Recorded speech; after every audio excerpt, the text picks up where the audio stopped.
అందరికీ వరలక్ష్మి వ్రత శుభాకాంక్షలు. నేటి మంచి మాటని చూద్దాం.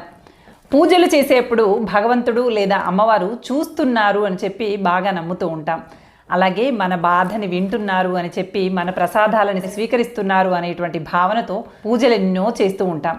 అయితే పూజలు చేసేప్పుడు ఏ విధంగా అయితే భగవంతుడు చూస్తున్నాడు అనేటువంటి భావనతో ఉంటామో, అదేవిధంగా తప్పులు చేస్తున్నప్పుడు కూడా భగవంతుడు చూస్తున్నాడు అనేటువంటి భావన కనుక ఉందనుకోండి, అసలు తప్పులు చెయ్యాలని అనిపించదు. ఇతరులకు హాని చేయాలనిపించిన క్షణం, ఇతరుల మనసుని బాధ పెట్టాలనిపించినటువంటి క్షణం, తప్పు చెయ్యాలి అనేటువంటి తలంపు వచ్చినటువంటి తక్షణమే భగవంతుడు ఉన్నాడు, చూస్తున్నాడు అని ఎవరైతే గట్టిగా విశ్వసించి పని చేయకుండా ఆపేస్తారో అలాంటి వాళ్ళంటే భగవంతుడికి చాలా ఇష్టమట. కేవలం పూజలలో మాత్రమే తనని ఆరాధిస్తూ, అప్పుడు మాత్రమే భగవంతుడు తనని చూస్తున్నాడు అని చెప్పి నమ్ముతూ, మిగతా సమయాలలో తమ మనసుకు నచ్చినటువంటి పనులు చేసుకుంటూ వెళ్ళిపోతే అలాంటి వాళ్ళకి భగవత్ ఆశీర్వాదం పెద్దగా లభించదట. ఇది ఎంతవరకు నిజమో కామెంట్ చేయండి.